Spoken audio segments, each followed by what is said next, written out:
Getting real close on finishing up the old Keezer, new little project I've been working on, and it's been a little bit between videos here. I'm gonna make this one my last one probably. I'll just video what I've got going on right now, and as I finish it up, I'll put it all together and not have so many videos. But I ended up going with black on the collar, a gloss black enamel, and I think it turned out pretty good. I really like it. If I set the lid on there, it looks really good. So what I've done is just painted it up, and I didn't worry about filling in any cracks or anything. And on the edges, I talked about using wood filler and all that, but it looks fine. It looks good enough for me. And this side you're not even going to see anyway because it's up against the wall. But I did go ahead and paint the inside part and everything, and even the back. I've about come to the conclusion that I'm going to set my CO2 tank inside and not drill another big hole in the back for the line that I have. I have that high pressure line that goes from the tank to the gauges. Got the collar all done and painted up, and I'm happy with it. I already had my holes drilled them out before I painted it, of course, and got my 3 tap holes drilled. And before I set this down on here, I put a huge bead of silicone all around the bottom, and it sealed it up pretty good. Actually, this thing's pretty tight I wouldn't try to pull on it too hard, but I would almost not worry about it raising up with just that silicone, but I'm not going to take a chance. So what I did is went and bought some more brackets at Lowe's, and I'm just going to put these in the corner, and there'll be enough to put 2 wood screws in, if you can see that. 2 wood screws in this way to hold it down, and then I'm just going to use 1 screw in the corner. Like I say, there's a little metal plate that runs across the whole top of this chest freezer, and so I'll just drill me a little starter hole right here, and I'll use some sheet metal screws that I've got and fasten that down in that one corner, and I'll do that in all 4 corners. And this one's actually got more room back here, so I may do 2 screws, I don't know. But then I'll got some more silicone, and I'll go and fill in all this real good with some more silicone. And I've gotten me some hinges. These are common that people buy, aftermarket hinges, and I've got my lid leaned up over here, so you see I got enough space here to mount to it. I don't know if I'll paint these or not. I may paint them red, or I may paint them black, or I may just leave them like they are, since you probably won't see them that much. But I may set the lid on here in a minute and show you, but yeah, let me go ahead and do that. Let me set the lid on there. Before I put the lid back, set it on there and show you, let me show you what I'm going to do. Of course, I haven't put the liner back on. There's the liner for the bottom of the lid and the insulation, and I've got some more insulation to go back when I get it. I'm still waiting on my seal to come in, so that's why I haven't done anything with this. But since I'm going to be putting these hinges on the back part of this, it's kind of flimsy metal. It's not real thick, and I don't know how heavy this is going to be. So what I did was get some flat bar from work, like a 1/4 inch thick piece, and when I cut it at work, I didn't even remember this part, so I'm gonna have to cut it again, looks like. But it'll run from here all the way down, just to beef that up a little bit, so whenever I put the hinges on the back, I'll go through this and through that 1/4 inch piece of flat bar to give it some more strength, so it'll give that some more stability. So alright, let me set this on here and show you what it looks like. Okay, there we go with the lid on it, and like I say, I think it looks really good. I like the looks of it. I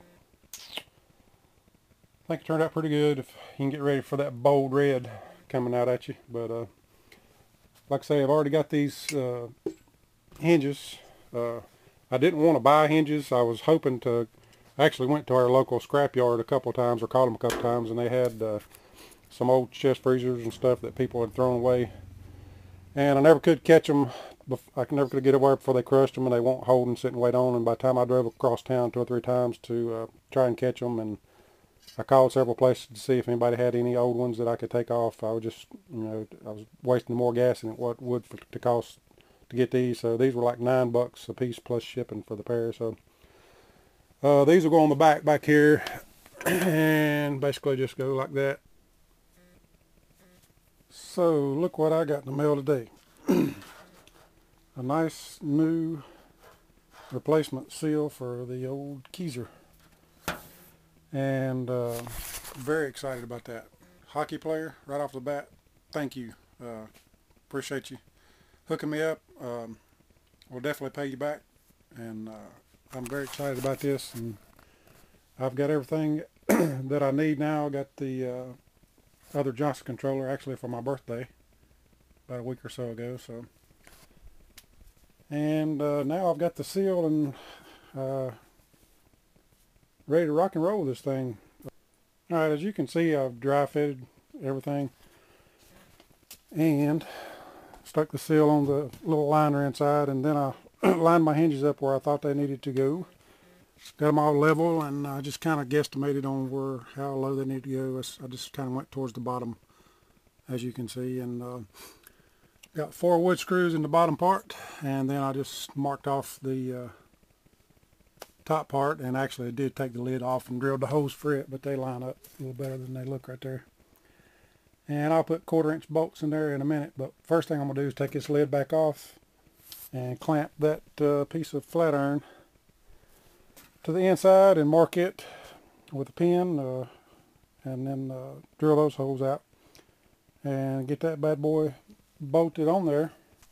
Well, here's where we at. Got the hinges bolted on to the lid and screwed into the collar, which you saw that earlier, but actually it wasn't too bad. I just went ahead and released the tension on these and let them flop out, and I just held the lid up here by myself and lined the bolts up, put one on this side, and then real carefully brought the other side up and done that one and got them all tightened up. So thought it was going to be tricky, but it wasn't too bad. And I don't have the liner attached yet, but I'll show you. It's still pretty daggone heavy, and those hinges, I think they'll hold okay as long as it's up.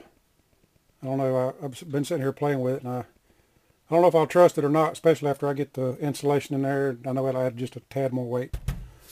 And the liner attached to it up there, I don't know if it'll be strong enough. I may end up rigging up some little stick or something just to make sure it don't fall down and bust me in my head. But at least it does work and it's functional. So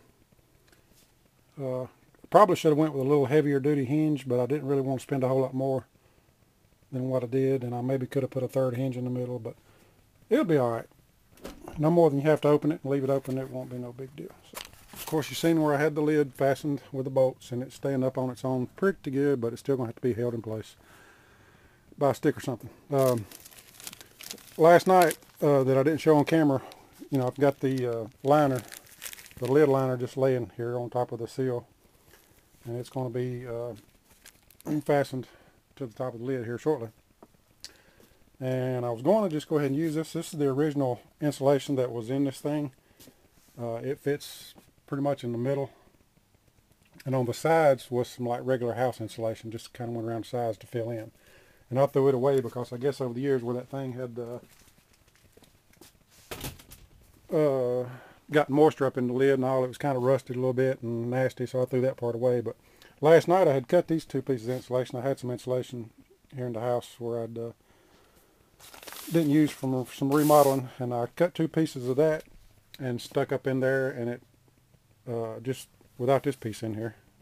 I was just going to do away with this piece and use those 2, but it wouldn't shut good, and or it wouldn't allow me to put this up here good. I guess you can see that, and it's because of this little indentation here. It was just too thick. But so I'm gonna go back to square one and use this piece.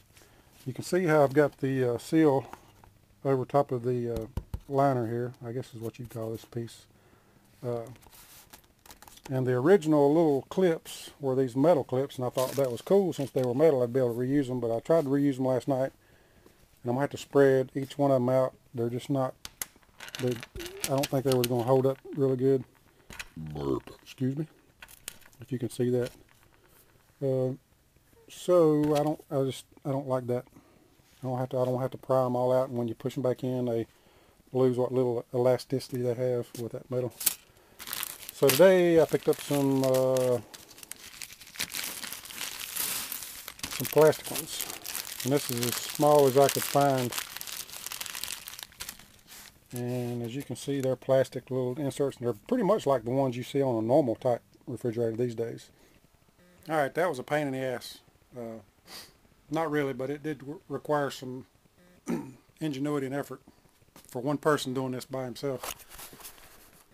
But there you go, and yes, you see the little piece of PVC pipe I have stuck in there right now because the lid will not stay up like I didn't think it would after I got the liner in there. But the little plastic clips worked fine all around the front and the sides, but when I got to the bottom, it was a different story. It was just a pain in the butt to try to hold them and push them in, and some of the plastic on the liner, this piece was busted down here in some places, so I was prepared actually to do this all the way around, and ended up doing it just on the bottom. But you see this self-tapping screw for metal that I had, and some little washers. That's what I ended up doing on the bottom in several places. Maybe you can see that there. Well, we are finally in business. Can't believe it took this many videos and this long time to get all this in, but hopefully it wasn't too boring to you. But I wanted to show you the finished product, and I'm pleased. As you can see, I've got everything in here in the man cave. Got the old Kegerator out. Try to back up here a little bit so you can see everything. Done away with the little wine cooler, that wine chiller that we had over there, and put it just in the spare room in there, and took the old Kegerator and put it in the spare room as well. So now I just got my mini fridge and the new Keezer locked and loaded and ready to roll. I'll be using the old Kegerator for just a beer fridge in there and keep my hops and stuff in the freezer. So ended up taking the Johnson controller, and I've got it kind of tilted to the side now just so I could get an idea of how often this thing's going to turn off and on. And I don't know if you can see, I got a couple of nails back here in the wood, and it'll hang on the back of it. And the probe, I just drilled a 1/4 inch hole in the wood back there, and got the probe running inside. I haven't sealed that up yet. I need to do that. And if you'll give me just a minute, I'll set this stuff off of here and let you look inside. I love my tap panels. Compliments of a buddy of mine. I was afraid they wasn't going to clear the lid, and they barely do. That one Sisters of the Moon IPA from Mother Earth. Of course, you can see it's where it's that triangle. This part right here leans back quite a bit, but it just barely pushes it out when I raise it. And if you'll give me just a second here, I'll take my little stick that I got for right now or my little piece of pipe that I'm using to prop it open. Right now I'm just sticking it down in the corner, and you can see I got my CO2 tank and my 3 gauges all back together again like they were originally in the old Kegerator. I don't know what I'll do with that high pressure line I had.